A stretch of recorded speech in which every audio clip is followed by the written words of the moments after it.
Jermaine O'Neill face à Ed Book pour le premier entre deux de cette rencontre. Le numéro 8, c'est Phil Jones. Pour la Nouvelle-Zélande, les Tall Blacks ou les Kiwis, c'est comme vous le sentez pour le surnom de cette équipe néo-zélandaise. Voilà, c'est parti avec la première possession pour les États-Unis et André Miller.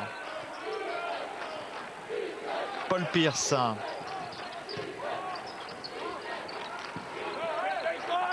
Le premier tir dans le coin qui rentre pour l'équipe américaine avec Michael Finlay. Michael Finlay, très fort tireur. On a vu beaucoup de patience sur cette défense mise en place par les Néo-Zélandais. C'était une défense de zone sur cette première possession.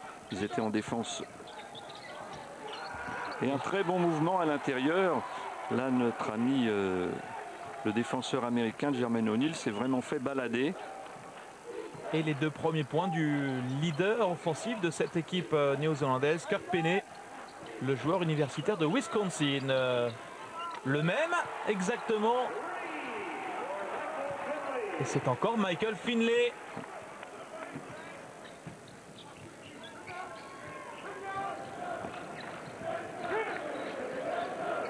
Ballon pour la Nouvelle-Zélande. Kirk Penney à nouveau. Moins de 10 secondes pour trouver une solution de tir.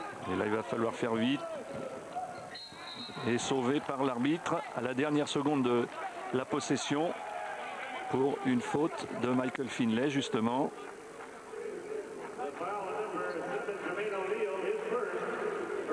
Ah, autant pour moi, Jermaine O'Neill qui a été sanctionné.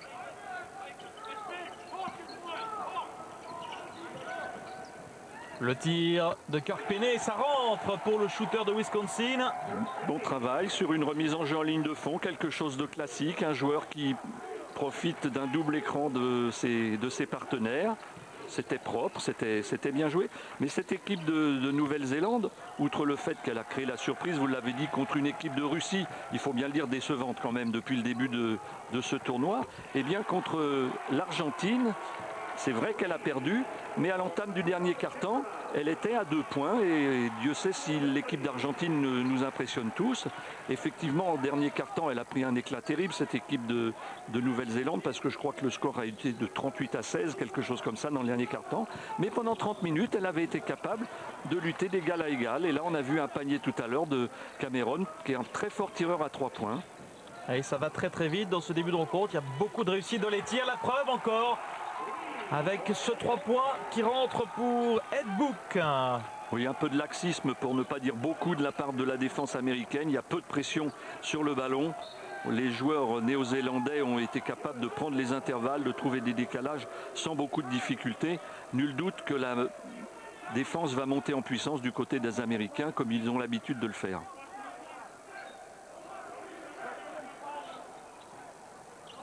« 100% pour les Néo-Zélandais. 3 sur 4 pour l'équipe américaine. Qui arrive en fin de possession et faute offensive sur Mark Dickel, le meneur de jeu de cette équipe néo-zélandaise. Et George Karl est plutôt mécontent de ses premières minutes. Oui, les deux premières attaques avaient été bien construites. On avait vu Mike Finlay qui se faisait oublier en ligne de fond, qui sortait derrière un écran pour un tir facile. Et puis là, bien, ça a été très rapidement oublié. Ils ont toujours du mal, de toute façon, les Américains, dans ce championnat du monde, en première mi-temps. Oui, ils ont une mise en route un peu laborieuse. Et vous voyez la colonie néo-zélandaise présente pour supporter les Tall Blacks. Ils ont l'air de fort bonne humeur. Je pense qu'ils ne se font pas une grosse illusion sur l'issue de cette rencontre, mais ils sont là pour faire la fête, pour manifester à une équipe qui est fort sympathique et qui, vous l'avez dit, a surpris en sortant quand même l'Australie de la zone Océanie. Cameron, Perrault Cameron qui marque et qui donne 4 points d'avance à la Nouvelle-Zélande. Michael Finlay à 3 points. Ça aurait été pour lui le 3e tir à 3 points réussi. Il y a une faute, oui. d'Ed Book. Oui, un petit peu en retard sur le rebond. Il a bousculé le rebondeur américain. Regardez ce très bon mouvement de Cameron avec un demi-tour et on termine avec un petit tir crochet main gauche. C'est très propre. On ne va pas dire que c'est très léger parce que ce garçon fait quand même 130 kg pour moins de 2 mètres. Mais c'était quand même très bien joué. La faute de Phil Jones, alors que là vous découvrez Tab Baldwin, l'entraîneur américain de cette équipe néo-zélandaise. La Nouvelle-Zélande qui n'était plus apparue en championnat du monde depuis 1986. Car à chaque fois, c'est pratiquement l'Australie qui dominait le championnat d'Océanie pour se qualifier pour les championnats du monde ou alors pour les Jeux Olympiques. André Miller, un peu court à 3 points. Et la contre-attaque pour la Nouvelle-Zélande. Le tir en première intention, c'est manqué pour Phil Jones. Oui, l'équipe de Nouvelle-Zélande qui a fait une bonne préparation et une partie de cette préparation s'est effectuée en France. On se rappelle qu'elle a joué à Temple-sur-Lot 2 matchs contre l'équipe de France à prime. 2 défaites. 2 défaites, une après prolongation, une autre de 9 points. Donc on est un petit peu surpris de les voir quand même à ce niveau. Ou alors il faut s'en réjouir, c'est que l'équipe de France à prime est très forte, ce dont on ne doute pas. 2 points pour Elton Brand, ça va vite, la contre-attaque, le contre. Ça, c'est le problème avec ces intérieurs américains. La difficulté, c'est pas de franchir le premier rideau, c'est de finir l'action. Et là, on a vu comment il s'est fait rattraper. Ouais, c'était Jermaine O'Neill. Mais la possession est pour la Nouvelle-Zélande. Nouveau tir à 3 points de Mark Dickel. Cette fois, c'est long pour le meneur de jeu néo-zélandais. Passé lui aussi par l'université américaine, l'université de Las Vegas. Alors qu'on voit le mouvement intérieur d'Elton Brandt, toujours aussi incisif. Paul Pierce à 3 points. Alors celui-là, les Néo-Zélandais ont dû le scouter lors du match hier face à la Russie. Il a marqué 20 points dans le 3e quart-temps avec 3 tirs à 3 points de suite. Paul Pierce. Et joli mouvement de la part de Phil Jones. Oui, Paul Pierce qui s'est fait déborder. Il a laissé la prise de position à son adversaire direct. Oh là là, ça commence à artiller un petit peu vite et n'importe comment, avec un repli défensif pas bien saignant. Heureusement que la passe est mal dosée pour la contre-attaque néo-zélandaise. Et 5 très bonnes premières minutes de la part de la Nouvelle-Zélande qui mène d'1 point devant l'équipe américaine. Ça, c'était le contre de Jermaine O'Neill. Plus 1 pour la Nouvelle-Zélande après déjà 5 minutes de jeu. Oui, on a vu que quand même les Américains, ils en ont sous la semelle. Là, c'est pas un problème.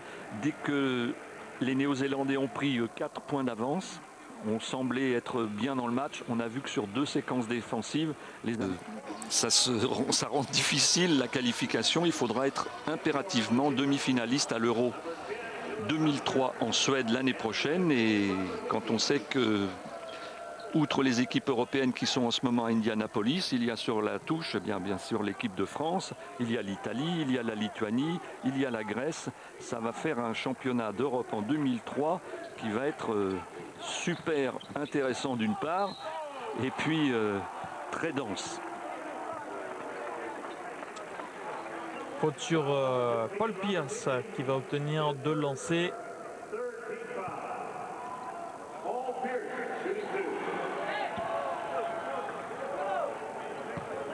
Meilleur marqueur de cette équipe américaine, Paul Pierce, qui tourne à 47% à 3 points depuis le début de ce championnat du monde.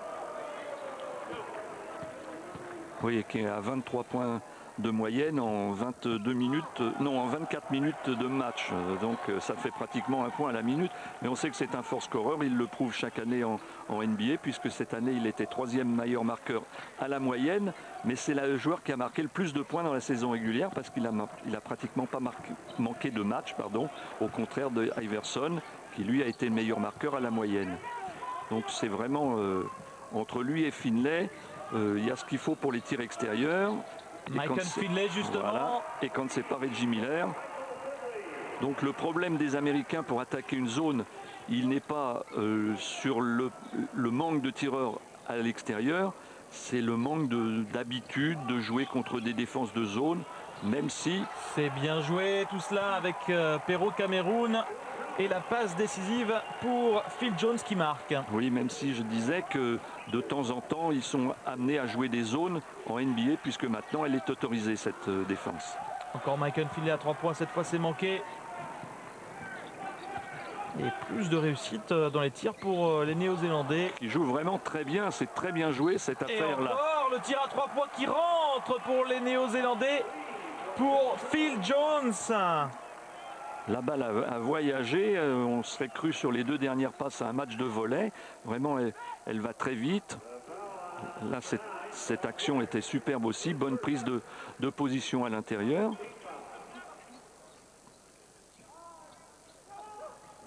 Voilà. Encore une passe décisive pour Mark Dickel. Derrière, on a aperçu la fin de la contre-attaque pour les États-Unis avec encore à la conclusion Michael Finlay qui est parti sur une moyenne de pratiquement 45 points. S'il continue comme ça, Michael Finlay. Oui, je pense que d'ailleurs en dehors de... Il y a Elton Brown qui a mis un panier, et puis entre Finlay et Paul Pierce, ouais. Ce sont eux qui ont alimenté la marque. André Miller. Paul Pierce qui feinte le tir à 3 points, qui préfère y aller. Le rebond offensif pour Jermaine O'Neal qui rate le cercle. Et le ballon reviendra pour les États-Unis. Reggie Miller is back avec Ben Wallace également. Écoutez le public du Conseco Fieldhouse, le maigre public là encore. Oui, c'est vrai que de ce côté-là, il y a petite, même très grande déception. C'est vraiment pas facile pour les joueurs de jouer dans des salles qui sont aussi grandes et relativement peu remplies. Même l'autre jour, on a assisté à un match, mais c'était États-Unis contre Chypre. Jackie vers un quart de finale Argentine-Yougoslavie si l'Argentine perd contre les États-Unis. Ce que l'on peut également supposer, alors qu'on voyait ces deux équipes candidates au podium. Là, il y en aurait une des deux qui décrocherait dès les quarts de finale. Et la Nouvelle-Zélande qui mène toujours dans ce match d'un point. Les Tall Blacks, en référence aux All Blacks au rugby. Et là, on a vu une brique lancée à l'intérieur par Elton Brand. Parce que pour le moment, à part les shoots de Michael Finlay, on n'a pas vu grand chose, alors que les Néo-Zélandais continuent de bien jouer collectivement. Une bonne circulation du ballon et un tir ouvert pour Kirk Penney. Oui, qui est sorti derrière un écran. Là, une fois encore, l'action défensive un peu laxiste du côté des Américains. Et la shooting machine qui continue, Michael Finlay, mais avec un peu moins de réussite. Il n'y a pas beaucoup de...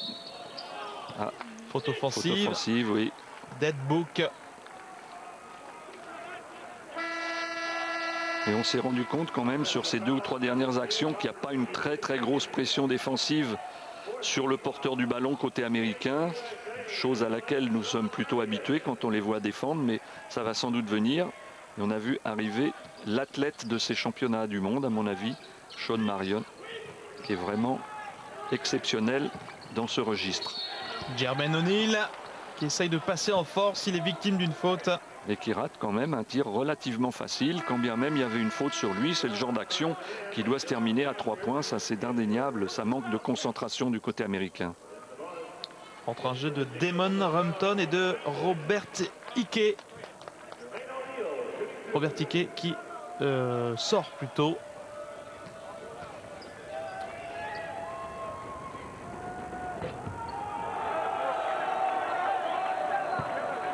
L'équipe de Nouvelle-Zélande qui était qualifiée pour les Jeux Olympiques grâce simplement au fait que la Yougoslavie était à l'époque le pays hôte et la Nouvelle-Zélande a pu facilement se qualifier dans ce tournoi puisque l'Australie n'y était pas. Alors que là il y avait une grosse... Ah oui, là on en a vu encore là. On a encore vu la difficulté, c'était pas de franchir le premier rideau, mais c'était la suite. Et les gens vont être particulièrement contents dès que Reggie va marquer son premier panier. Ça ne sera pas pour ce coup-ci avec un contre sur André Miller. Dylan Butcher. Pero Cameron, le capitaine des Kiwis. Butcher, joli mouvement, pratiquement en arrière, dos au cercle. Butcher qui donne l'avantage à +6 maintenant pour les Néo-Zélandais. Les Américains qui vont encaisser vraiment un paquet de points dans ce premier quart-temps. Sur la base des 100 points si on continuait, mais ça m'étonnerait fort que ça continue comme ça. Il n'empêche que c'est pas très brillant pour le moment de leur part, mais enfin ça ne nous dérange pas, ça nous laisse un match ouvert avec des actions collectives qui sont très intéressantes de la part des Néo-Zélandais. Regardez ce... Et ballon perdu, alors qu'on siffle une faute, oui, qui semble loin d'être évidente, à Kirk Penney, alors que franchement il essayait d'avoir le ballon. Regardez le contre là, attention, et voilà Monsieur O'Neill qui débarque. Il faut dire que, là, que le joueur néo-zélandais est arrivé en bout de course, la Paul Enaré. Sortie de Pero Cameron. Talbot Dwayne depuis plus de 20 ans. Il a fait le voyage des États-Unis vers la Nouvelle-Zélande pour commencer à coacher dans le championnat néo-zélandais. Il a fait monter une équipe de la 2e division à la 1re division. Et il est entraîneur national depuis l'année 2001.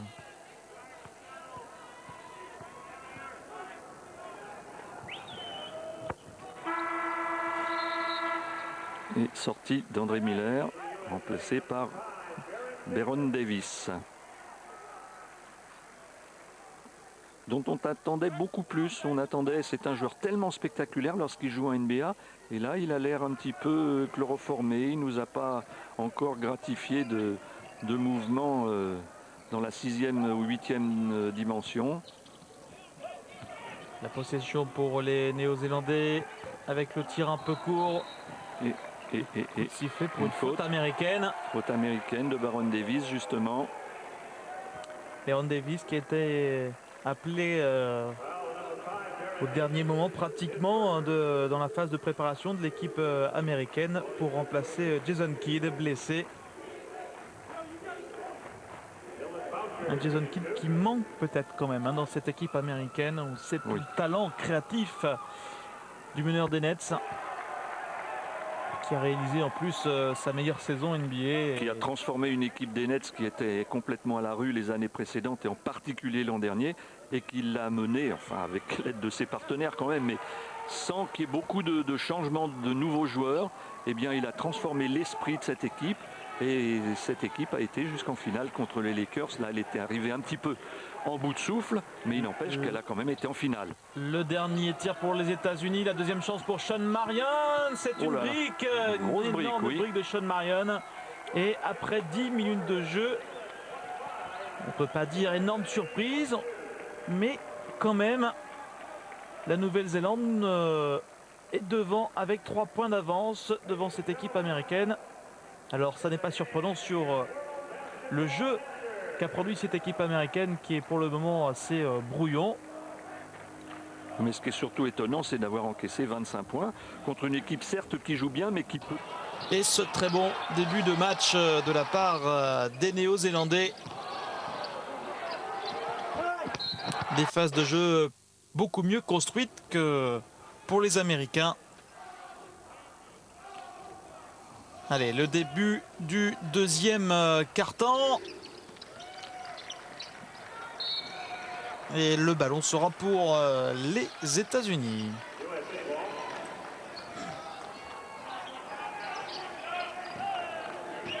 Avec toujours Baron Davis qui est resté. Enfin, il était rentré à 40 secondes, donc il n'allait pas ressortir tout de suite. George Karl a laissé pratiquement les mêmes, sauf Antonio Davis qui vient de rentrer, le numéro 8. Sean Marion à 3 points. Ça fait 2 tirs ratés pour Sean Marion. Oui, c'est pas sa spécialité. Lui, on sait que c'est plutôt un joueur aérien. On voit les statistiques qui sont nettement au niveau à l'avantage des Néo-Zélandais. si ce n'est au rebond où il y a 13-9 côté américain et 4 points de contre-attaque seulement du côté américain contre aucun en revanche pour les Néo-Zélandais qui impriment un rythme assez lent à ce match. Des attaques qui sont construites de façon très cohérente, on l'a dit. Et il reste 8 secondes. Sean Marion qui n'est pas dans un bon jour pour le moment, 0 sur 3 pour le joueur de Phoenix. Rebond offensif pour Ben Wallace. Heureusement que les Américains ont ça en ce moment parce qu'ils s'en sortent. Ça leur permet d'avoir des attaques où ils ont 2-3 chances. Mais pour le moment, hormis Michael Finlay qui a arrosé à 3 reprises, eh bien les shooters sont en panne parce qu'ils ne sont pas mis dans de bonnes conditions. Les joueurs ne circulent pas, le ballon est plus ou moins mort. Aaron Davis, Reggie Miller. Oui, qui est obligé de tenter quelque chose de peu académique. Alors, depuis ce championnat du monde, l'équipe américaine nous laissait une impression d'une All-Star Team. Mais depuis le début de ce match, ça n'est même plus cela. Non.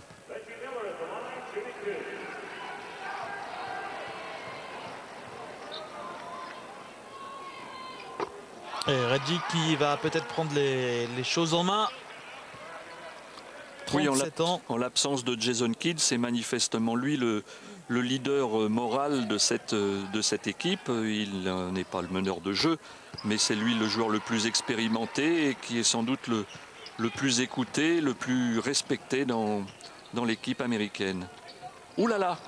Oui, il y avait un retour en zone. Ah, là, s'il avait contrôlé le ballon, malgré ça, il y avait retour en zone. Donc il avait tout faux, le joueur qui a remis la passe.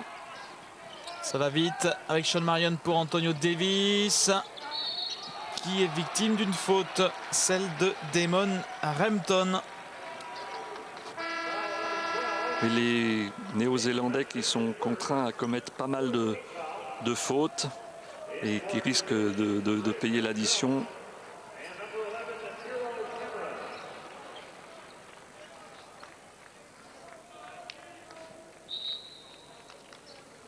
Sortie de Rampton et de Dylan Butcher. Retour de Ed Book.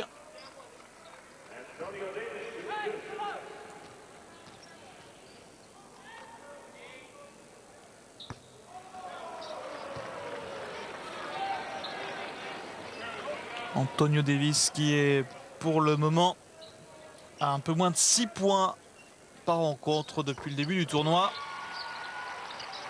Et il permet aux États-Unis d'égaliser. 25 partout. Défense beaucoup plus haute de la part des USA. Il est passé, le petit meneur néo-zélandais. Ed Book qui se fait contrer. Mais il est victime d'une faute. Oui, c'était encore juste là parce qu'on rappelle que pour franchir la ligne médiane, l'attaque à 8 secondes pour le faire et la défense américaine qui ralentit cette montée de balle, ça fait 2 ou 3 fois. Bon, on a vu l'action précédente où on a jeté la balle en touche et là on était aussi à la limite de perdre la balle pour ces 8 secondes.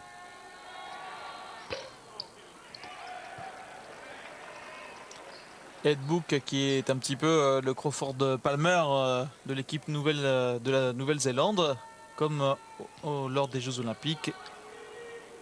Crawford Palmer, américain d'origine, avait rencontré ses anciens coéquipiers du basket américain. Antonio Davis.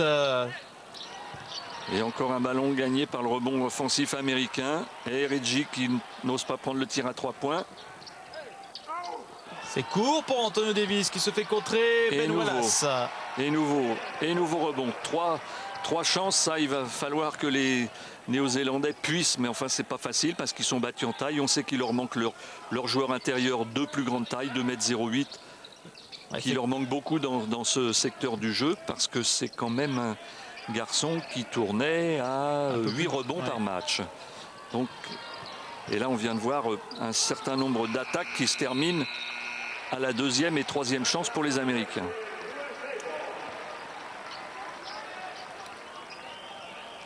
Ouais, ce loupé, il est à 2 mètres du cercle et il fait un écart d'1,50 m. C'est vraiment beaucoup. Ils sont en tête, les Américains. Antonio Davis qui se retourne. Le fadeaway jump shoot pour Antonio Davis. Et les Néo-Zélandais qui restent bloqués à 25. 2 minutes 30 depuis la reprise de ce quart-temps. Et ils ont toujours pas réussi à conclure, puisqu'ils menaient 25-22 à l'issue des 10 premières minutes.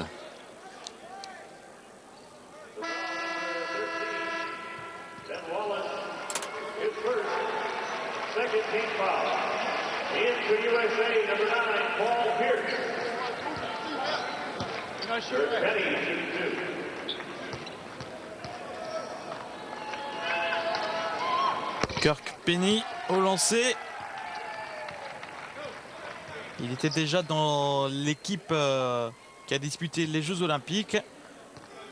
La même année, ce joueur a disputé les Jeux Olympiques et un Final Four universitaire avec l'université de Wisconsin.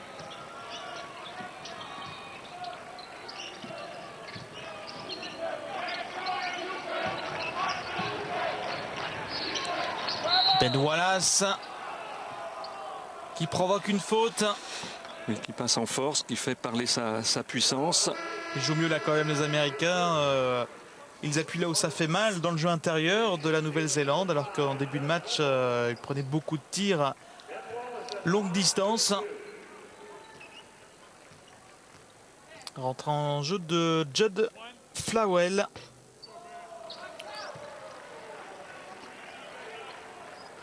Et au lancer franc, ça ne s'améliore pas. Ben Wallace, ça n'est pas forcément sa spécialité. Enfin, 1 sur 2, c'est tout juste honorable. Mark Dickel. Ed Book. Phil Jones. Qui ressort. Ed Book pour une position à 3 points. Finalement, on préfère y aller. Ouais, Ballon oui, ressorti. Là... Il n'y a plus beaucoup de temps. Mark Dickel à 4 secondes. Pas de réussite. Pourtant, le shoot était ouvert. Derrière, il y a une faute de Phil Jones. Oui, le tir était ouvert, mais on a quand même senti qu'il y avait une présence américaine. Le défenseur, il y avait une mise hors d'opposition de la défense, c'est vrai, mais le défenseur qui était à 4 mètres a fait l'effort de venir gêner la concentration du tireur. Donc c'est vrai que c'était un tir ouvert, mais il fallait se dépêcher, il restait que 2 secondes. Et cette gêne a sans doute provoqué l'échec du tireur néo-zélandais. Manifestement, ils ont de plus en plus de mal à développer leur jeu d'attaque. Paul Pierce, victime il y a 2 ans d'une terrible agression à Boston. Il avait reçu 2 coups de couteau et il s'en était sorti un petit peu par miracle pour ensuite retrouver sa pleine forme.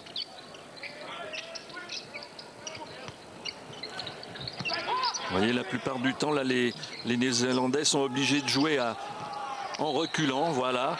Ils ont pratiquement joué toute cette attaque et en étant à 8 ou 9 mètres du cercle. Et chaque joueur qui prenait le ballon était obligé de reculer sous la pression défensive. Et finalement, on envoie le ballon dans les tribunes. Ben Wallace. Le shoot à 5-6 mètres du cercle. C'est raté. Perro Cameron. Ed Book. Flavel. Ed Book. Voilà, regardez, on n'a toujours pas avancé. Tous les joueurs étaient encore à 8 mètres, mais bon, on s'en sort, on ne va pas dire par miracle, parce que le tir était bien tenté, avec une belle position, mais c'était quand même quelque chose de difficile.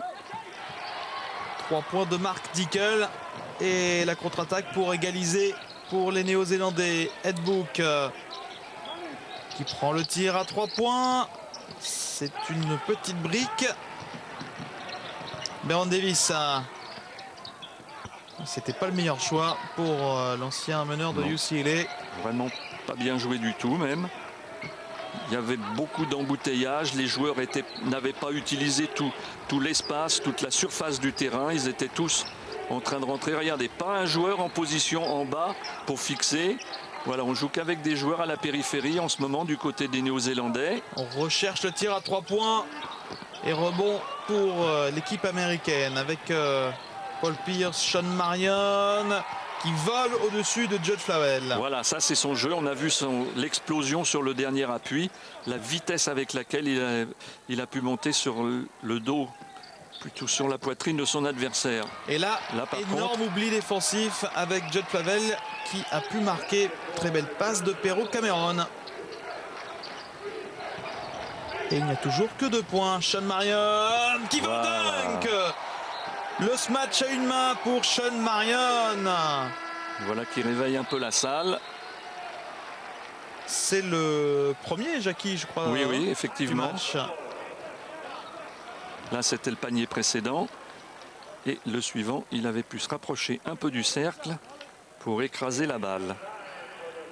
Plus 4 pour les États-Unis et 4 minutes 32 encore à jouer. Mais on a vu quand même un petit peu de... donner une interview sur le site des championnats du monde en disant que la victoire face à l'Australie avait justement un petit peu boosté l'image du basket puisque cela faisait, on vous l'a dit, plus de 20 ans que les Tall Blacks n'avaient pas battu les Boomers, leur homologue australien. Et c'est vrai qu'en Nouvelle-Zélande, il n'y a pas énormément d'infrastructures. Le niveau de championnat est plutôt faible. Sans doute. Beaucoup plus faible que, par exemple, le championnat australien. Oui, l'Australie qui a fourni des joueurs de niveau mondial. On parle en particulier de André Gaze, qui a été un formidable ailier shooter et qui, à 36 ou 37 ans, continue encore à faire les beaux jours de son équipe en Australie. Il y a eu... Sean Hill, notamment, plus récemment. Voilà, il y avait le pivot de Chicago qui était un des souffres-douleurs de Michael Jordan. Enfin, il y en a eu d'autres qui ont été souffres-douleurs de Michael Jordan. Et 2 points pour Judd Flawell. Le temps mort a fait du bien à cette équipe des Kiwis. Et oui, qui à la 16e minute est toujours dans le match. C'est raté. Mais voilà, encore Davis, et encore Antonio Davis tout seul contre 4 adversaires qui gagnent le rebond, redonne une nouvelle chance. Et là, on se fait punir par Paul Pierce. C'est le 2e tir à 3 points réussi par Paul Pierce dans cette première mi-temps. C'est parti un peu... Oui, c'était pas très académique cette affaire. N'importe comment. Robert Hickey. Paul Pierce. La passe dans le dos pour Ben Wallace. Un peu petit tout ça. Et la contre-attaque pour les Néo-Zélandais qui va au bout. Contre-attaque très bien menée. La passe est donnée dans le temps juste de façon à ce que le défenseur n'ait pas eu le temps de se retourner pour tenter le contre. Ben Wallace avec Paul Pierce qui ne prend pas le tir à 3 points. Il préfère y aller, il perd le ballon toujours quand même pour les Américains. Mais il y a 3 secondes. Voilà les petits problèmes d'adaptation pour cette équipe américaine dont la presse américaine parlait avant-hier. Oui, ça manque manifestement de patience. Là, on a vu sur la première balle, Paul Pierce a envie de prendre tout de suite l'intervalle, de trouver une relation avec un joueur qui est sous le cercle, alors que 2 ou 3 passes au préalable de préparation, quelques mouvements de joueurs en particulier en ligne de fond pour ressortir derrière des écrans, leur donnerait de bonnes positions de tir. Et à partir de ce moment-là, on sait qu'un bon joueur de pro de NBA tout seul, eh bien, c'est toujours un gros pourcentage de réussite. Donc c'est manifestement le manque de patience qui pénalise l'équipe américaine en ce moment. C'est court. Rebond pour les États-Unis. Baron Davis qui va décaler. C'est bien ressorti avec le tir ouvert à 3 points qui rentre. Michael Finlay. C'est son 4e panier. Et il est en train de réaliser son meilleur match du tournoi. Michael Finlay, le joueur des Mavericks. Et réplique des Néo-Zélandais de Flawell. Avec encore Judd Flawell. Mais effectivement. Et les Néo-Zélandais toujours dans le match. 3 points, 2 minutes de la mi-temps. Davis qui a bien effacé Phil Jones, là, qui a pris un coup de vent. La petite feinte de Baron Davis. Donc c'est vrai, on attend vraiment beaucoup plus. On aura demain un test beaucoup plus révélateur quand ils vont jouer contre l'Argentine. L'Argentine qui a battu ce soir l'Allemagne, qui a fait une formidable démonstration pendant la première mi-temps, un peu plus hésitant sur la fin, mais ce sera quand même un test autrement révélateur demain, et en plus ce sera la première place qui sera en jeu. Et le joli mouvement de Perrault Cameron qui permet toujours à la Nouvelle-Zélande de rester tout près de cette équipe américaine. Regardez, face à Ben Wallace. Il est vraiment atypique, hein, ce joueur. Oui, c'est très bien. C'est un joueur très technique parce que en début de match, il nous avait fait le même mouvement, mais avec une finition main gauche. Donc ça pose un vrai problème. Panique sur le banc de cette équipe composée exclusivement de joueurs de la NBA face à ces joueurs néo-zélandais qui évoluent, on vous l'a dit, pour la plupart dans le championnat de Nouvelle-Zélande. Il y a une grosse classe de différence et pourtant, pour le moment, il n'y a que 3 points entre ces deux équipes. 16 points pour Michael Findlay qui nous fait une Paul Pierce. Aujourd'hui, qui s'impose comme le scoreur numéro 1. 4 paniers à 3 points, fait 12 et 2 paniers à 2 points pour monter à 16. C'est raté pour Paul Pierce, son premier lancer franc. Oui, lui qui tourne habituellement à 75%.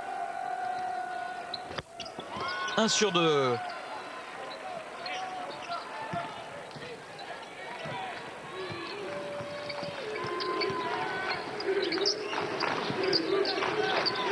Voilà, on se remet en mouvement. Voilà, ça c'est Perrault Cameron qui va s'en sortir une nouvelle fois avec une faute de Ben Wallace. Oui, mais là on a vu que par rapport à ce qui s'est passé il y a 5 ou 6 minutes où il jouait pratiquement comme s'il y avait une zone de handball à ne pas dépasser, là il y avait des joueurs à la périphérie, il y avait des joueurs en fixation à l'intérieur et on a tout de suite trouvé quelque chose de beaucoup plus cohérent. Et Cameron de lancer franc pour rapprocher son équipe. Et George Karl rappelle tout de suite Ben Wallace sur le banc. Sans doute mécontent de la défense de l'intérieur américain. Ah, autant pour moi, les arbitres n'ont pas voulu lui donner de lancer franc. Et comme les Américains ne sont pas encore à 5 fautes, et ben du coup on va marquer un panier. Judd Flowell. Du coup on va marquer un panier sur une bonne pénétration, un bon travail. Et on garde toujours cette zone. Paul Voilà. Pierce est là. Heureusement, SOS Paul Pierce, à chaque fois que les Américains ont besoin de points, oui, il répond présent. C'est effectivement SOS parce que c'était encore une fois une passe, un tir. Et bon, c'est vrai qu'il y a du talent, c'est vrai que c'est un formidable tireur. Mais il n'empêche que c'est encore un petit peu hâtif au niveau du tir. C'est court, ce tir, rebond pour Sean Marion. Et voilà, oh là là, là il y a eu vraiment un maximum de choses qui se sont passées. Une talonnade néo-zélandaise, un coup de pied à suivre de Sean Marion et ça se termine par une faute. Bon, c'était un en avant plutôt puisqu'on joue contre des rugbymen.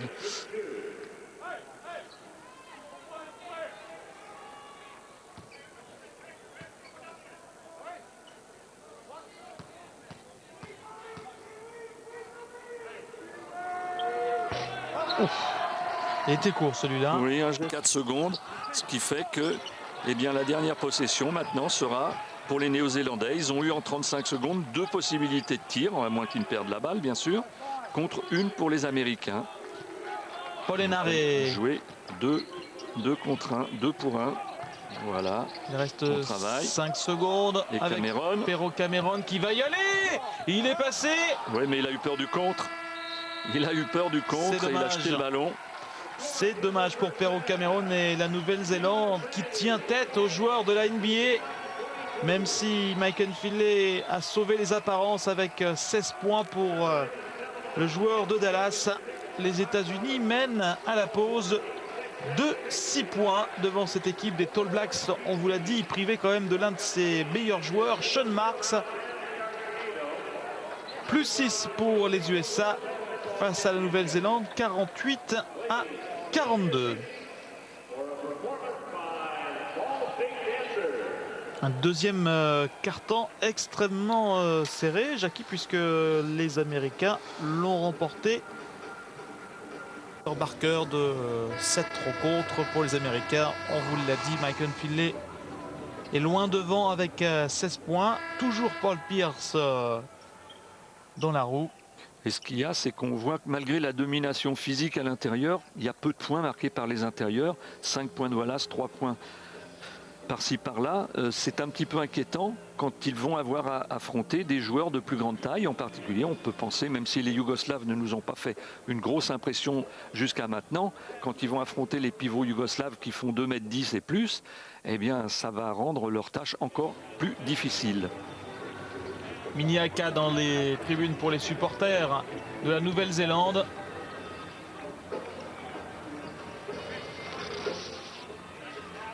Michael Finlay qui était le joueur chaud en première mi-temps pour l'équipe américaine, qui est dans le 5 pour démarrer cette deuxième mi-temps. Nouvelle-Zélande, États-Unis. C'est le début de la deuxième mi-temps, plus 6 pour l'équipe de George Karl face à ces surprenants néo-zélandais. Paul Pierce est lui aussi dans le 5, tout comme André Miller. A priori, George Karl a fait confiance au 5 de départ. Oui, parce que André Miller, sans être ébouriffant, est quand même un ton au-dessus de Baron Davis, qui, il faut bien le dire, nous déçoit. D'autant plus qu'on attendait de ce joueur si spectaculaire, qui a fait une très belle saison à NBA, qui soit le maître d'œuvre de cette équipe. Et puis ben, pour le moment, on n'a pas vu grand-chose. Alors là, Jackie, ce que l'on voit, c'est qu'on change les piles à Monsieur Sanchar, mais plutôt à son boîtier. Ah bon, il marche sur pile, l'arbitre.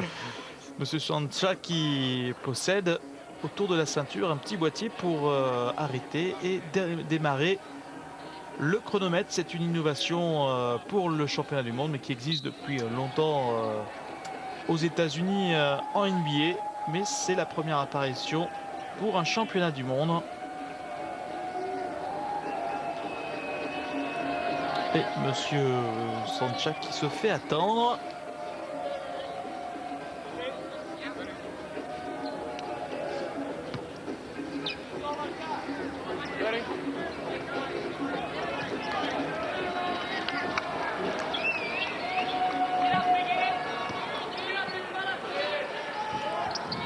Jermaine O'Neal face à Ed Book. Et ballon pour les Kiwis qui marquent les 2 premiers points. Grosse erreur là des Américains. Aucune attention, aucune concentration de la part d'André Miller. C'est d'autant plus vexant que Jermaine O'Neal avait gagné l'entre-deux, comme au début de chaque quart-temps d'ailleurs. Michael Finlay s'est manqué à 3 points. Et une fois encore, ce tir tenté un peu vite. Il y avait un adversaire bon, qui n'était pas complètement sur lui, mais qui était dans un rayon de 2 mètres qui pouvait gêner sa concentration. Et Ed Book est passé tout près de voler un rebond offensif devant Jermaine O'Neal et Paul Pierce, s'il vous plaît. Et en plus, la possession est pour les Kiwis.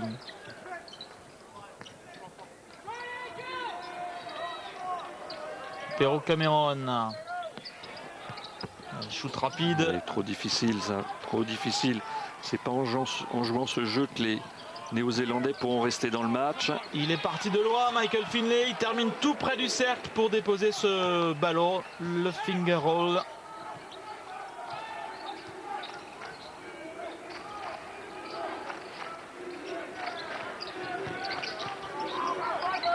Perpené. Voilà qui est mieux, voilà qui est mieux. Passé, voilà qui est mieux. On a vu du mouvement, on a vu Penney qui était parti du fond du terrain, qui a profité d'un croisement avec un partenaire et le chemin du panier qui s'ouvre pour lui. C'était très bien. C'est sur cette voie qu'il faut qu'il continue. Oh là, c'est court et pour encore André un Miller. rebond. Et encore un rebond offensif. Avec Elton Brandt. Mais faute de Jones.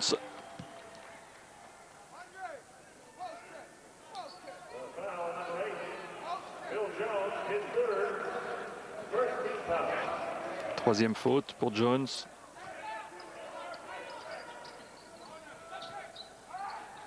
André Miller, le shoot ouvert qui rentre pour le meneur de jeu de la sélection américaine.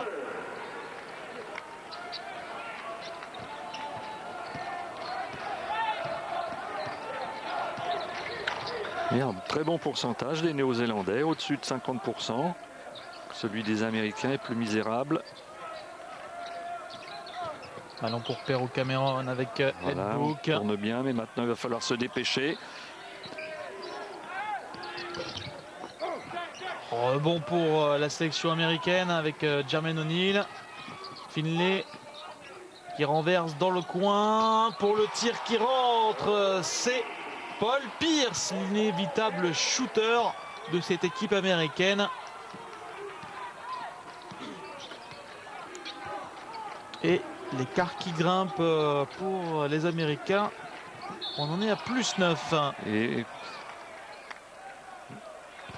si la faute est donnée au défenseur, c'est un peu méchant parce qu'il semblerait que le Néo-Zélandais l'ait un petit peu repoussé.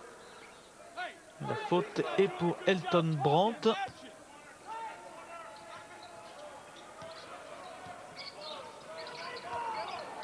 Kirk Penney, c'était pas facile ce tir. Et il le rentre. Kirk Penney, meilleur marqueur pour le moment de cette équipe néo-zélandaise. Jermaine O'Neal. Ballon toujours pour les Américains. Une passe, un tir et on gagne le rebond. Un brick de Paul Pierce, mais encore une fois, effectivement, il y avait un rebond offensif pour les USA avec Elton Brandt.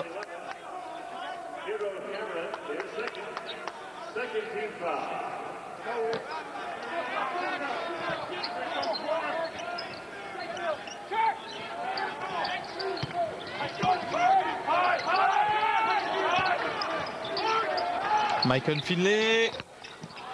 Et encore, et c'est le 5e sur la même action. Ils ont eu 5 possibilités de tir, les Américains. On sait que c'est une de leurs forces. On se rappelle par exemple que aux Jeux Olympiques de Sydney, en grande difficulté contre la Lituanie, ils sont sortis vraiment, non pas par miracle, mais de façon plus ou moins heureuse. Et bien c'est grâce à 2 rebonds offensifs arrachés dans la dernière minute qu'ils ont pu faire cette petite différence de 2 points qui les a envoyés en finale. C'est vraiment une constante de leur jeu, cette agressivité au niveau du rebond offensif. Et là, ils tombent sur une équipe qui est vraiment faible, elle, au niveau du rebond défensif, qui se fait vraiment manger tout cru. C'est un 3 points qui joue avec le cercle. André Miller. Cette fois, le rebond sera pour les Néo-Zélandais. On a vu avec quelle difficulté, aucune possibilité sur ce genre d'action de jouer en contre-attaque. On rappelle que les Néo-Zélandais n'ont pas encore mis le moindre point en contre-attaque. Paul Pierce. Ah, voilà peut-être la contre-attaque, enfin. Mais là, c'est sur une balle gagnée. Contre oui. Le contre de Paul Pierce. Vexé d'avoir perdu la balle. Il avait bien attendu Paul Pierce alors que Mark Dickel partait au cercle. Regardez Paul Pierce, l'impulsion et boum!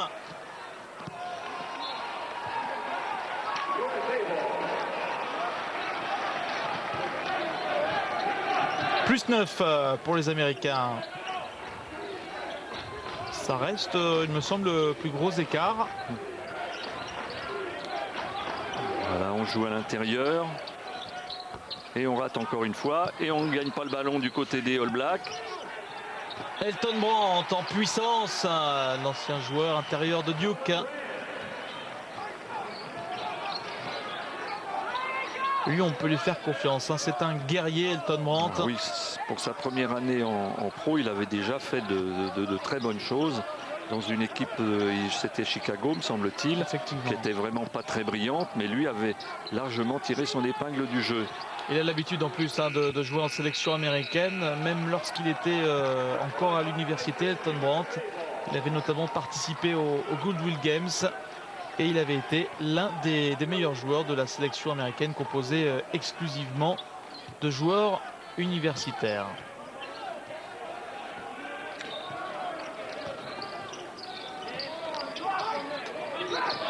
André Miller. C'est long. Rebond pour Ed Book. Marc Dickel. Ed Book tout seul. Et ils ont baissé au niveau de la réussite dans les tirs. Les Néo-Zélandais n'ont plus la même adresse qu'en première mi-temps. Et on donne une faute offensive à Paul Pierce avec ce contact sur Perrault Cameron. Cameron qui tient la moitié de la raquette à lui seul, compte tenu de sa largeur, et qui était bien en place. Et Paul Pierce qui contrôlait pas. Et on va revoir le contre là qu'il a mis tout à l'heure. Voilà, il était bien dans le rythme d'appui semblable à celui de l'attaquant. Et il monte avec un petit temps de retard, mais il le rattrape là-haut. Il n'était pas... Le Brésil battait l'Espagne, eh bien le Brésil serait première. Mais sur ce qu'on a vu aujourd'hui contre la Yougoslavie, le Brésil ne nous a pas paru très performant. Et voilà encore le contre en deuxième rideau. C'était Jermaine O'Neal. Jermaine O'Neal qui est un des spécialistes du contre.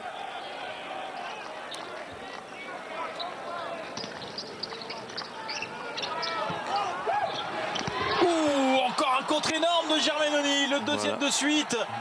Quelle puissance dans cette bâche avec Paul Pierce maintenant à 3 points. Paul Pierce qui crée le plus gros écart du match. Là, ça grimpe, Jackie. Maintenant, on peut penser que l'écart va se creuser de façon très large en faveur des Américains. Baldwin qui prend une faute technique, l'entraîneur de la Nouvelle-Zélande habillé tout en noir. Et lancer franc pour Jermaine O'Neal, il me semble. Oui, 2 lancers francs et remise en jeu. Regardez. Oui, parce que le coach néo-zélandais attendait qu'on siffle une faute sur la pénétration de son joueur. Alors faute technique au banc, c'est 2 lancers francs. Alors que faute technique pour un joueur, c'est un lancer franc plus la balle remise en jeu au milieu du terrain. Et une faute technique pour un joueur, elle est comptabilisée comme une faute personnelle. Et ça fait partie aussi du quota des 4 fautes auxquelles les équipes ont droit avant qu'on tire des lancers francs. Encore et toujours Paul Pierce à 3 points. Paul Pierce qui joue pour le titre de meilleur marqueur. Là, il est en train de refaire le même carton qu'il a fait hier. Vous vous rappeliez au début de ce match qu'il avait mis 20 points lors du 3e carton contre les États-Unis. Là, il est en train de cartonner sévère aussi. Et l'écart qui monte pratiquement à la 20aine de points maintenant. Ça y est, ils ont pris leur rythme de croisière, les Américains, comme d'habitude en deuxième mi-temps.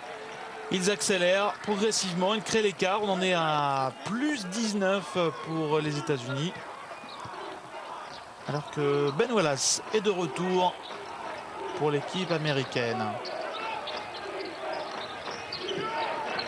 Michael Finlay. André Miller qui renverse à l'opposé. Tire à 3 points court cette fois. Rebond pour Ed Book, le pauvre Ed Book qui est tout seul oui. pour la Nouvelle-Zélande dans le jeu intérieur. Oui, là il est vraiment confronté à du solide. Et derrière, ballon récupéré de justesse par les Tall Blacks. Qui vont devoir faire vite parce que bien joué, bon changement de rythme. 3 secondes, Cameroun. Le rebond pour Paul Pierce.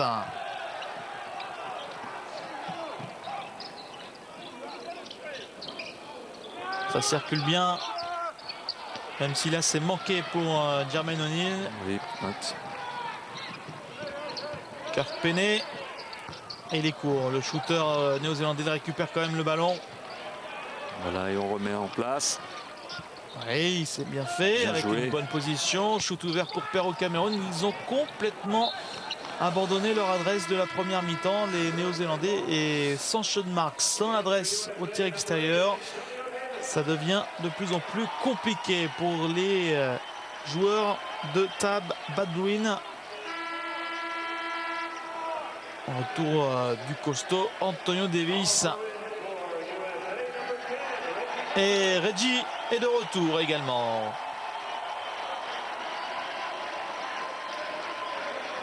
Reggie Miller qui est un formidable tireur à 3 points. Ça fait des années et des années qu'il nous le prouve en NBA, mais qui est plus à l'aise, alors que parfois sur zone on trouve des bons tirs extérieurs, mais lui il est plus à l'aise quand il a une course avant pour préparer son tir. En particulier, il aime bien se démarquer, travailler en ligne de fond et sortir derrière les écrans. Il a une reprise d'appui extraordinaire derrière une sortie d'écran, alors que sur zone, sur un jeu statique, il a un petit peu plus de mal. On a vu en première mi-temps, au cours de sa courte apparition, il n'a pas réussi à se mettre dans une véritable position de tir. Il n'était pas tout à fait, et même pas du tout dans le rythme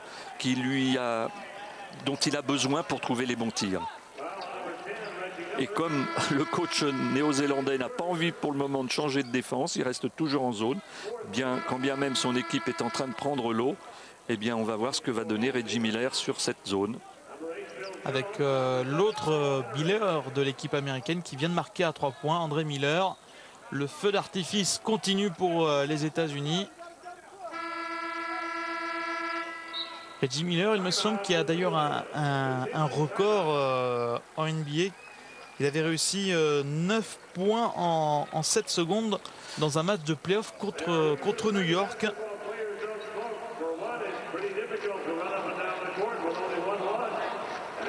Ce ne sera pas facile à battre ce type de record en effet. 9 secondes, il ne faut vraiment pas perdre de temps. Et là, plus 22. Toujours les Néo-Zélandais bloqués. Ils étaient, on le rappelle, 42 à la mi-temps. Ils ont mis 6 points en 8 minutes. Et pendant ce temps-là, les Américains, eh bien, ils en mettaient 22. Donc une séquence 22 à 6 en 8 minutes. Russes au niveau du point avérage, puisque ils les ont battus. Ils les ont battus à la différence de points, plus exactement. Donc cela peut compter. La Russie qui jouera son dernier match face à l'Allemagne. Ça sera un match évidemment décisif, alors que la Nouvelle-Zélande jouera contre la Chine. Sans Sean Marks, ça peut être difficile. Compte tenu qu'on connaît la force de la Chine à l'intérieur, entre Batir et Yao Ming. Batir qui fait d'ailleurs un très bon championnat du monde. Alors, perdu par les Néo-Zélandais. André Miller qui se bloque, qui prend le tir. Tir facile pour un meneur, on dribble, on est dans l'axe du panier, les appuis sont faciles à trouver. C'est une prise de risque relative de tenter ce tir, même s'il n'y a pas de joueur au rebond, mais un joueur de ce niveau, eh bien ça tourne à 80% dans ce type de situation. Et là, on fait vraiment n'importe quoi. Et Miller était pas loin de faire un marché lui aussi. Ouais, c'est bien fait, là, ça, on a donné à Reggie. 3 points. On a voulu faire marquer Reggie à 3 points. Mais le public du Conseco Philaos ne se lèvera pas pour ce tir de Reggie qui est manqué. Pero Cameron. Robert Ike. Cameron à nouveau. Ballon donné à l'intérieur. Phil Jones. C'était bien fait. Main gauche. Rebond offensif. Le contre derrière. Mais il y a une faute, l'un des rares rebonds offensifs captés par les Néo-Zélandais. Alors que la faute était sur ce joueur. Oui, Ben Wallace sanctionné, lui qui est réputé pour sa capacité au rebond et au contre, qui a été élu meilleur défenseur de la saison en NBA. Un peu plus éteint au niveau offensif, mais un gros apport au niveau défensif. Là, c'est pas lui qui alimente la marque. Il est à, on va vous dire ça tout de suite, un peu moins de 5 points. Voilà, 5 points de moyenne en 20 minutes passées sur le terrain à chaque match. En revanche, 27 rebonds. On a aperçu une nouvelle fois Sean Marks, qui a fait une saison correcte. En NBA à Miami, 5.4 rebonds. C'était Reggie Miller qui avait pris ce tir à 3 points. Et on l'a vu que la préparation, elle a été faite. Il y a eu une course, un démarquage. Et il était dans un très bon rythme pour trouver ce tir. Bon, ça n'explique pas uniquement sa réussite. Il n'empêche que c'est un joueur qui a besoin de ce dynamisme.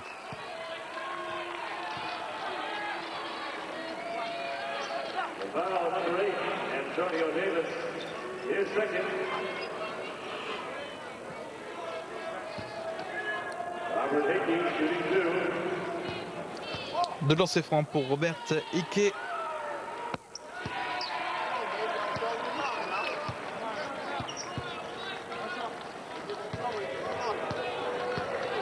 De mètre 09, 3 points et 100% au lancer. Plutôt rare souvent et pour les intérieurs. On a vu George Karl qui demandait un seul shoot puisqu'il ne reste que 12 secondes. On va pas tarder à travailler, à se mettre en place pour tirer à 5-6 secondes de la fin, de façon à ce qu'en cas d'échec, on puisse jouer le rebond. Ouh, la claquette d'un qui est manquée. Et les Néo-Zélandais ont mal géré ce dernier ballon. Ils avaient le temps de prendre un meilleur shoot. On arrive à la fin du troisième quart-temps avec une équipe américaine qui a haussé le ton dans ces 10 dernières minutes. C'était Ben Wallace qui rate... Voilà, on avait vu, c'était au niveau stratégique, c'était bien joué. On déclenche un tir à 4 secondes de la fin, on le manque et on se donne une chance de gagner le rebond offensif. C'était le cas, Wallace a raté parce qu'il a voulu un peu en rajouter, faire le spectacle. Mais enfin, c'était bien joué. 75-52, ce qui nous fait plus 23. Les Néo-Zélandais qui ont marqué 10 points simplement contre 27 aux Américains. Voilà. Donc... la différence est en train de se manifester au tableau de marque et elle repose sur deux éléments. Un, le physique, la capacité de gagner plus de rebonds au niveau défensif et puis une adresse retrouvée à 3 points en particulier, puisque là on a vu au cours de ce quart-temps, panier à 3 points de Paul Pierce, de Michael Finlay, d'André Miller, de Reggie Miller. Là ça commence à bombarder un peu plus précisément du côté des Américains. Et mauvaise nouvelle pour les Néo-Zélandais dans l'autre match qui se déroule en ce moment au RCA Dome d'Indianapolis. La Russie est en train de prendre beaucoup d'avance devant la Chine puisqu'elle mène de 21 points. Toujours sans Kirilenko qui apparemment est ménagé. Mais il y a 3 joueurs qui alimentent la marque pour la Russie. Vassili Karasev avec 17 points, Koudelin 16 points et Nikita Morgunov avec 18 points pour la Chine. Jackie vous en a parlé il y a quelques minutes. C'est Menke Batir le meilleur joueur avec 15 points. Yao Ming est en retrait au niveau des points. 9 points pour le numéro 1 d'Adra. Bonne vingtaine aujourd'hui contre la Russie encore. Alors que l'on voit l'une des meilleures joueuses de l'histoire du basket américain, Cheryl Miller, véritable star des Jeux Olympiques de Los Angeles en 1984. Et qui maintenant travaille pour la télévision américaine, effectue les interviews, en particulier en NBA.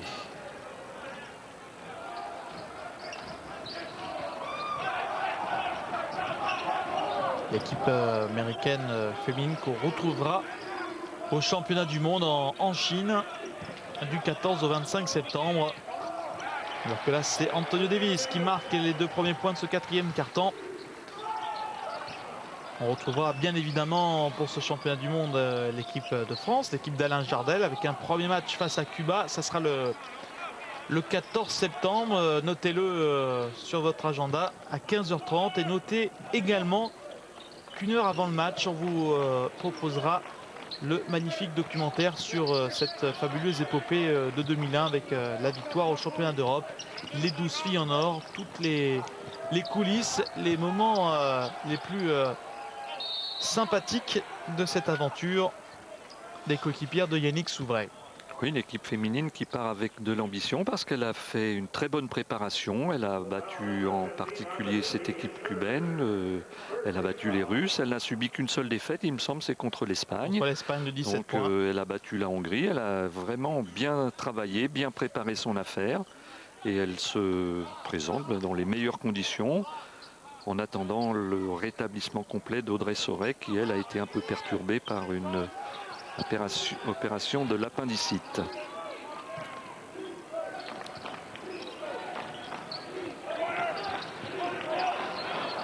Et toujours cette défense de zone, un petit peu perdue des Néo-Zélandais maintenant qui prennent panier sur panier. Pourraient peut-être un peu travailler leur défense en passant en homme à homme maintenant que le match est plié au moins au niveau de la recherche du vainqueur. Alors Baron Davis. Oui, qui avait jailli là sur le joueur qui jouait en post-up et qui ne l'a pas vu venir, et cette faute paraît bien sévère. C'est dommage, on attend dans ce championnat du monde, alors qu'on vous montre le résultat entre la Russie et la Chine dans le 4e quart-temps pour le moment. Ça tourne toujours aux alentours des 20 points d'avance pour la Russie. On attend toujours le premier dunk de Baron Davis qui a participé au Slam Dunk Contest en NBA.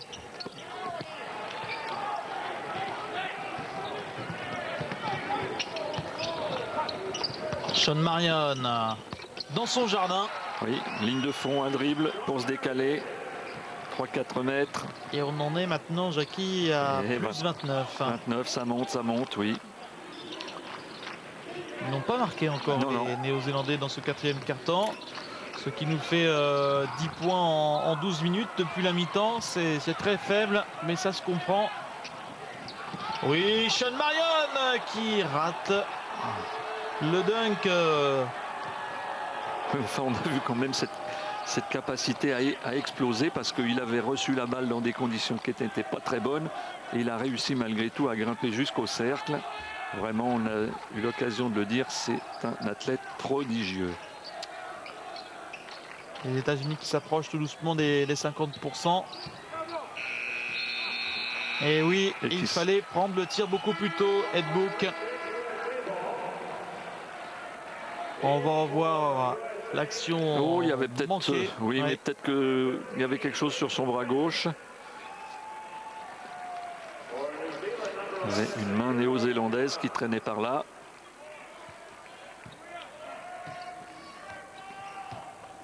Baron Davis.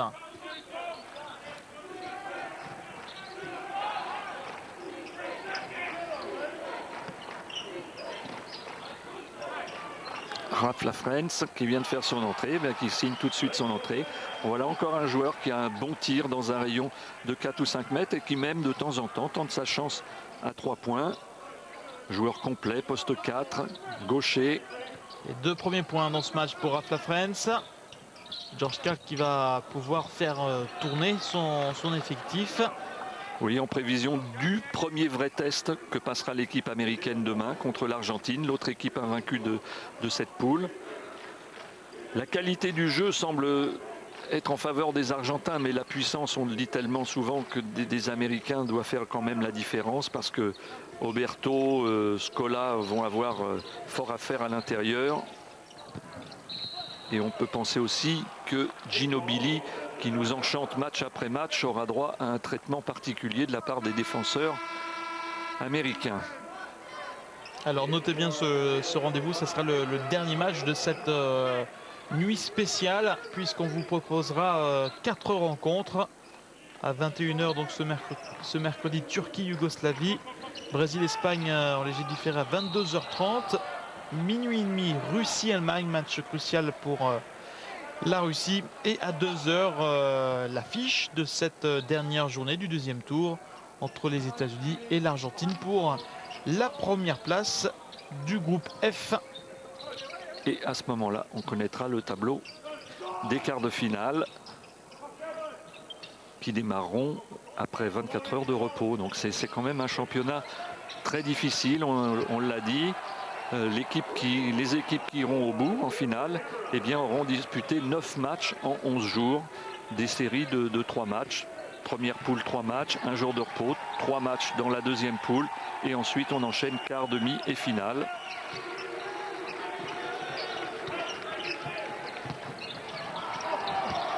Antonio Davis qui claque un dunk énorme.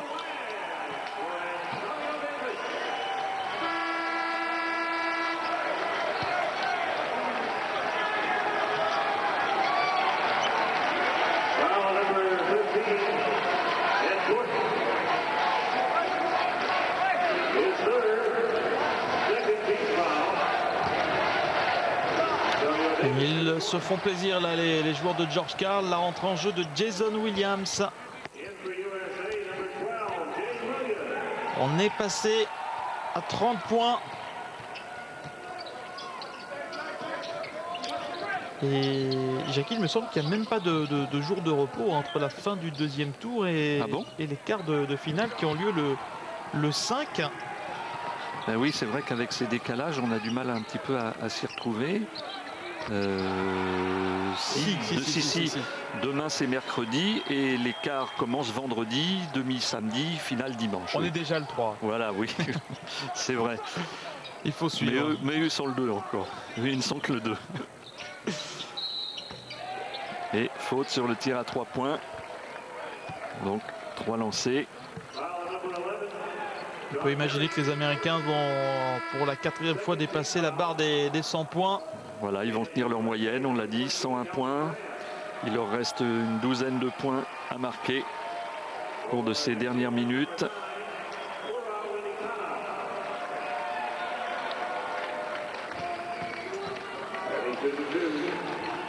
Retour d'Antonio Davis sur le banc.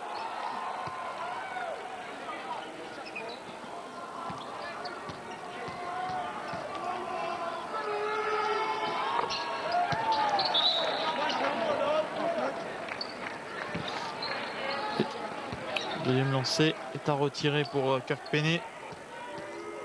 Non, il y en avait 3, Nicolas, c'est pour ça. Voilà, il avait manqué le premier, 1000 second, 1003e. Ça n'empêche pas les supporters néo-zélandais de fêter un match honorable de leur poulain. Ralph Lafrance, Baron Davis, Elton Brandt tranquillement qui s'approche du cercle. Le rebond offensif pour Sean Marion qui trouve Ralph Lafrance qui rate un panier facile. Oui, ça pour celui.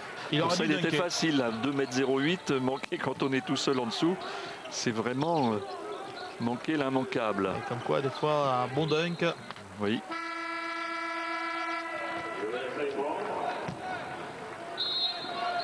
Et rentrée en jeu de Paora Winitana. Pour les 5 dernières minutes et un temps mort. Le temps mort habituel lorsqu'on a passé la barre des 5 minutes. Les Américains ont sans doute quelque chose à faire voir, qui n'est pas du basket. 88-57, ce qui fait plus 31 pour l'équipe américaine.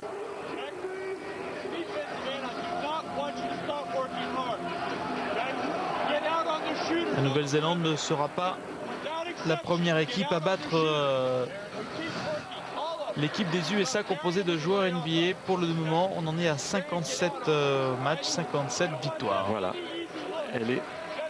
Les sélections NBA sont toujours invaincues. Peut-être ce mercredi face à l'Argentine, la surprise.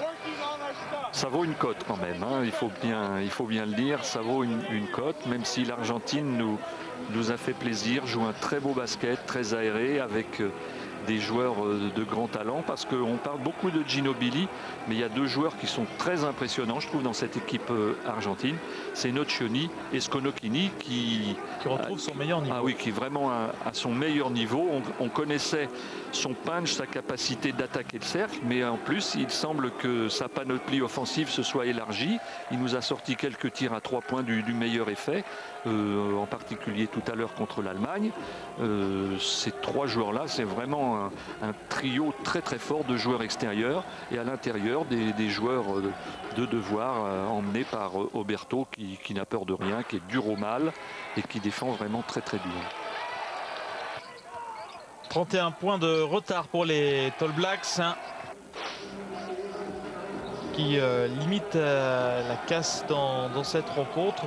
Si l'on compare les scores de leur dernier mondial en 86, ils avaient été notamment battus par la Yougoslavie 131-61, ce qui fait 70 points d'écart. Et ils en avaient pris aussi une belle face au Canada, 128-38, ce qui fait là encore plus de points d'écart, 90 points. Et là, c'était cher payé, en effet. Mais là, on les voit décliner au fur et à mesure de ce match parce qu'on va faire un petit bilan chiffré. Premier quart-temps, ils ont mis 25 points. Au deuxième, ils en ont mis 17. Et au troisième, ils en ont mis 10. Et pour le moment, eh bien, ils en ont mis 5 en 6 minutes. On va voir s'ils améliorent leur score du troisième quart-temps. Mais il est sûr que la fatigue pèse un petit peu sur eux. Et que les Américains ont à cœur de bien finir. 3 points. Voilà, qui fait du bien, qui fait monter le score à 60. Ralph Lafrentz, main gauche, deuxième chance. Ça devient de plus en plus facile pour l'équipe américaine qui va tranquillement se préparer, garder toutes ses forces pour l'affrontement face à l'équipe d'Argentine. Les Argentins qui ont déjà battu les États-Unis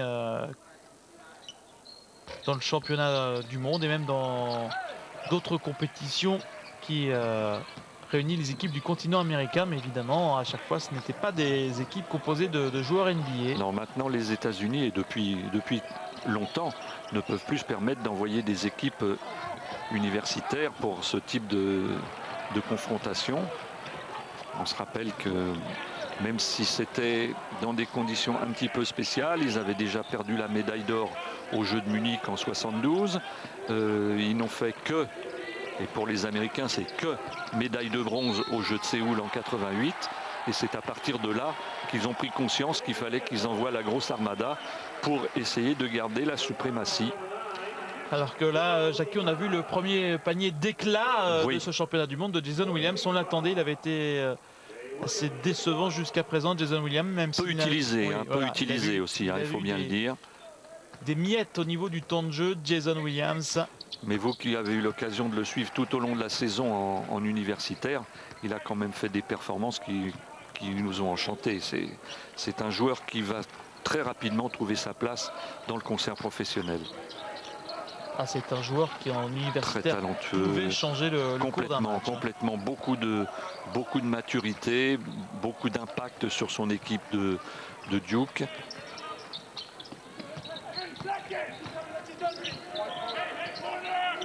Et il va faire le court déplacement de Duke pour aller jouer à Chicago. Duke est en Caroline du Nord. Là, on a vu un bon travail de pénétration. Et quand c'est pas l'un, c'est l'autre. Cette fois, c'est Lafrentz qui a claqué le bon Cameron.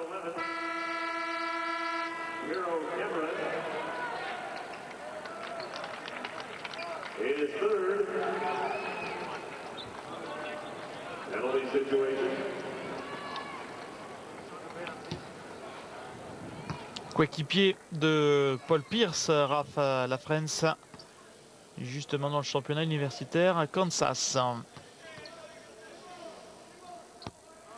Le point faible de Jason Williams, vous l'avez vu, ce sont les lancers francs. Il a été critiqué, il se faisait même chambrer par les supporters des autres universités.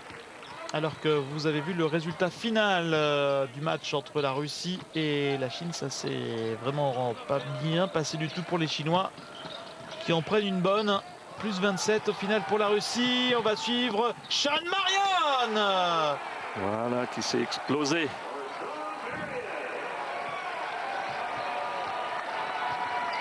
Et la Russie donc qui se relance.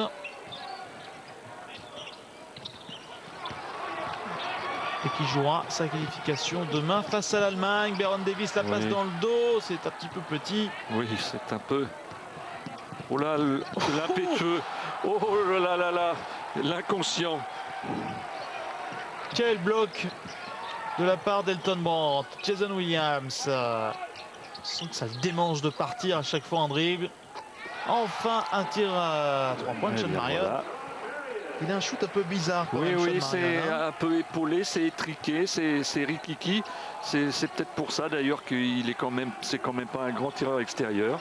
Il n'empêche que les Américains sont dans leur moyenne de points. Les voilà à 103. et 1,40 à courir. On est parti pour un plus 40, même peut-être plus. Elton Brand, tranquillement. C'est plus que de la démonstration. On a l'impression que oui, les Néo-Zélandais lâchent complètement à la fin de ce match. Oui, là, ils perdent balle sur balle. Et il est beau, ceci, de la part de Sean Marion. Et derrière, c'est pas mal du tout. Ce contre d'Elton Brand, très propre. Sans beaucoup décoller. Un peu inconscient, le jeune néo-zélandais. Et là, 45 points, vous imaginez, alors qu'il y avait que 6 points à la mi-temps. Donc ça veut dire qu'il y a un différentiel de 39 points au cours des 20 dernières minutes, enfin des 19 minutes qui viennent de s'écouler. On approche de la plus large victoire des Américains dans ce championnat du monde. C'était lors du premier match face à l'Algérie. Il y avait eu 110 à 60. Exactement, 50 points. Donc on va peut-être pas être loin parce qu'il y a encore 2-3 ballons à voler. Et puis là, ils sont chauds, ils n'ont qu'une envie, c'est de piquer des ballons pour faire le spectacle et finir. Que peut dire Georges Karl? Là, Jackie, il reste une 27, plus 45. Ne vous blessez pas, si vous pouvez. Voilà, là, c'est le genre de temps mort superflu, aussi bien pour le coach américain que le coach néo-zélandais. Lui, le coach néo-zélandais, il n'a qu'une envie, c'est que ça se termine. Peut-être Georges Karl dit dépêchez-vous, allez à la douche, voilà. Le repas vous attend. Ne prenez pas froid. Et en tout cas, ils vont pas perdre de temps auprès du public américain pour aller signer des autographes. Non, parce que pas grand il monde. Est maigrichon. Ça, c'est vraiment la déception, parce qu'on pensait qu'effectivement, quand on aurait un Espagne-Venezuela ou je ne sais quel match, ce serait plutôt vide, mais on pouvait penser quand même que les États-Unis rempliraient la salle. Et à l'exception du match contre la Chine, où il y avait plus de 20 000 spectateurs, eh bien, c'est quand même un peu maigrelet. Et pour ce match, on avait plutôt l'impression que les supporters américains venaient voir plus Yao Ming que... C'est certain. Que l'équipe américaine. Ils sont venus voir le futur joueur de NBA, manifestement, parce que sinon, il serait encore revenu ce soir. Vous voyez, décrescendo, les points des Néo-Zélandais, 25-17, 10, 8. Et il reste 1 minute 30 pour battre ce... Et encore une balle perdue. Jason Williams qui trouve Baron Davis. Le alley-oop, magnifique panier avec le dunk de Sean Marion. Mais quelle passe de Baron Davis. Il n'attendait que ça. Mais là, la balle est montée vraiment très haut. Et Sean Marion derrière aussi. Ah, c'est l'un des plus beaux paniers, si ce n'est le plus beau panier de ce championnat du monde de la part des Américains. Elton Brand à 3 points. Qui s'offre une petite fantaisie à l'entrée de la dernière minute. Pour revenir sur voilà qui était pas mal. Pour le public désert, rapidement, on peut dire que c'est le premier championnat du monde où il y a plus de journalistes que de supporters.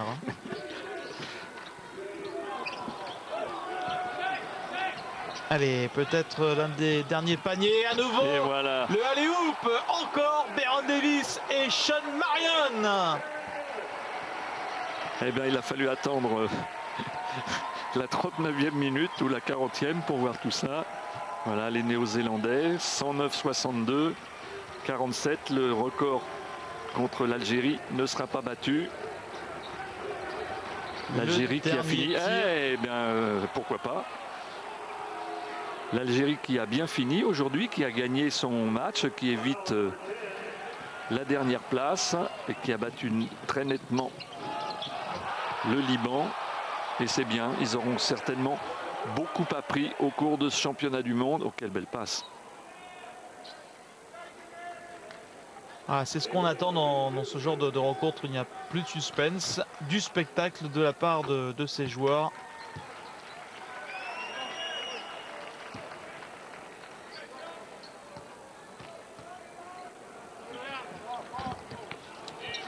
Un sur 2 pour Jason Williams. Le dernier tir sera pour la Nouvelle-Zélande. Et trop tard pour les All Blacks qui perdent ce match et du même coup un petit peu leurs espoirs de qualification pour les quarts de finale, avec en plus la victoire de la Russie aujourd'hui face à la Chine.